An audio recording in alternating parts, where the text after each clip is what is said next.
आयुष छात्र संगठन पक्षर सेप्टेम्बर 27 तारिख 2023 मसीह भुवनेश्वर होता राज्यव्यापी आंदोलन में तत्कालीन सरकार पक्षर आंदोलनरत छात्र छात्री मान जबरदस्त पुलिस द्वारा उठाइबा एवं बर्बरोचित व्यवहार प्रदर्शन करा जायथिला।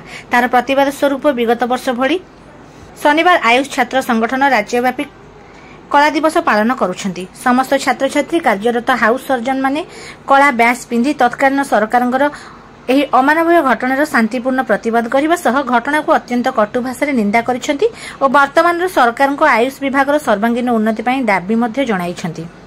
लोकंक सरकार सदासर्वदा आयुष छात्र छात्री मान सहित रही आछंती, हेले छात्र छात्री मूल दाबी गुड़िक आज पर्यंत पूर्ण होई नाही। आगकू दाबी गुड़िक खूब शीघ्र सरकार पूर्ण करने सह विभिन्न उन्नतिमूलक पदक्षेप ग्रहण करिवार आशा अछि बोली संगठन आशा रखिछि। संगठनर कार्यकर्ता माने कहिसेंती हमकु सुजोग दियो, आमे सुस्थ ओडिशा देबो।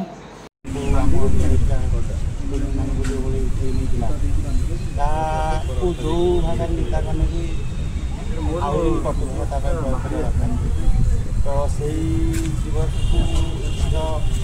निंदा करके मैं 32 सेप्टेम्बर 27 कला दिवस द्वारा पालन कर।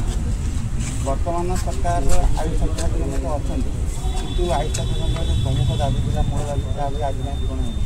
आम आपण सरकार को निवेदन कर आम दाबी को यथाशीघ्र पूर्ण करें जहाँफल कि आयुष निश्चित विकास हो। आम आप कथा राज्य सरकार राज्य सरकार आम सुजोग आम निश्चित सुस्थ हो।